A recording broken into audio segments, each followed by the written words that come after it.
Baik, selamat pagi, selamat siang, selamat sore, dan selamat malam, Bapak Ibu sekalian. Saya Muhammad Arifin Taufik Rahman dengan NIM 1522221 akan presentasikan hasil desain perancangan bangunan mixed di kawasan Kebon Kawung.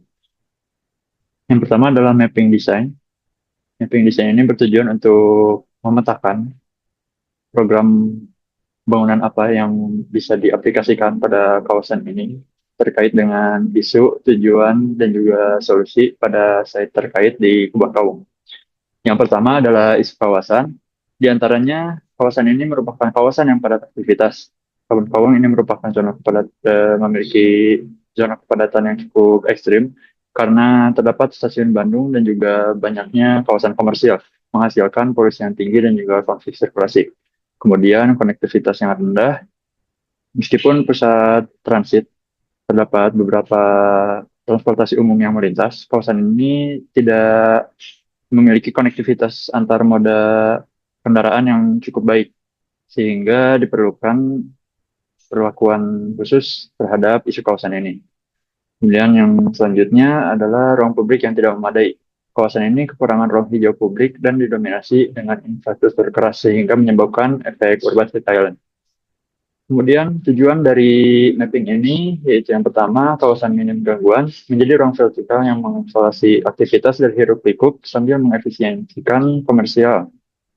Kemudian memudahkan aksesibilitas sebagai simpul integrasi transit oriented development yang menghubungkan stasiun, berbagai transportasi umum, komersial, dan pejalan kaki yang aman. Kemudian meningkatkan interaksi komunitas, memberikan ruang sosial sebagai tempat interaksi penting bagi masyarakat dan ruang hijau. Nah, kemudian untuk solusi yang bisa diajukan pada isu kawasan Kebon Kaung ini, yang pertama konstruksi ramah lingkungan, kemudian meningkatkan konektivitas dan mobilitas, kemudian menyediakan ruang publik yang aman. Berikut merupakan hasil perancangan konsep desain kawasan Kebon Kaung saya. Yang pertama, konstruksi modular ramah lingkungan, yakni mengimplementasikan sistem modular dengan material ramah lingkungan seperti penggunaan teknologi konstruksi kayu yang diproduksi di pabrik untuk dikonstruksikan lebih lanjut di site perancangan sehingga dapat mengurangi limbah konstruksi dan juga mempersingkat durasi konstruksi. Kemudian konsep ruang hijau dan ruang publik yang inklusif. Bangunan ini akan dirancang sebagai gerbang kota dari stasiun Bandung saja yang aksesibel dan inklusif sehingga dapat mengintegrasikan stasiun dan juga ruang kota lainnya.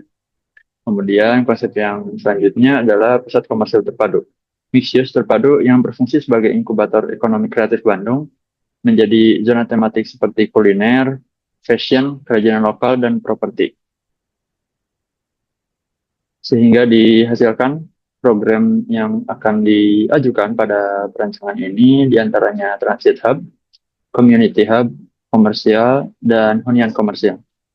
Berikut adalah rancangan site plan dari desain kawasan. Berikut adalah sirkulasi pejalan kaki. Terdapat drop-off untuk transportasi umum di sisi kawasan Jalan Kebon Kawung. Kemudian berikut merupakan akses masuk kawasan. Terdapat beberapa akses masuk ke bangunan perancangan untuk meningkatkan integrasi kawasan dengan ruang kota. Kemudian terdapat juga akses untuk menghubungkan site kawasan dengan site terminal angkutan umum selatan dan juga stasiun Bandung. Kemudian berikut sirkulasi kendaraan, akses masuk, kemudian ada drop off di depan site perancangan, begitu juga untuk angkutan umum. Kemudian akan dibuat akses menuju stasiun Bandung dan juga ke berbagai fungsi bangunan lainnya. Kemudian berikut adalah akses keluar dari site perancangan. Berikut adalah fire safety dari site perancangan. Dirancang 3 hard standing untuk alokasi penempatan fire truck pemadam kebakaran yang bisa mengakomodir akses pemadaman api di berbagai sisi bangunan. Kemudian terdapat titik kumpul di site bangunan untuk evakuasi kebencanaan. Kemudian berikut adalah ruang hijau dan integrasi ruang publik. Selanjutnya, volumetrik massa. Terdapat tiga massa bangunan utama. Yang pertama, yang berada di sisi utara, terdapat ruang komunitas, di antaranya berisi coworking space, sanggar tari, ruang workshop, perpustakaan, exhibition hall, dan lain-lain. Kemudian ada ruang komersil seperti pasar kreatif, dan juga tenan utama. Kemudian tentu saja ada ruang transit, di antaranya ada information center, ticketing, drop-off, driver shelter, dan juga administrasi. Kemudian masa bangunan kedua terdapat hunian komersil, di antaranya kondominium hotel dan hostel. Kemudian untuk masih di bangunan masa bangunan pertama, yakni ada ruang komersil, di antaranya ruko sewa. Kemudian pada masa bangunan terakhir, ini ada gedung parkir yang juga dilengkapi dengan ruang komersil untuk kios PKL UMKM yang direlokasi.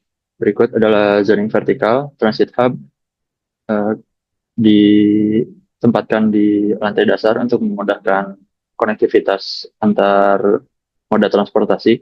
Kemudian ruang komunitas berada di depan site untuk memudahkan akses dari ruang perkotaan. Dan commercial housing ditempatkan di sisi paling belakang site perancangan untuk meningkatkan privasi. Kemudian berikut zoning horizontal, dapat ruang komersial, ruang komunitas, dan transit hub pada masa bangunan pertama.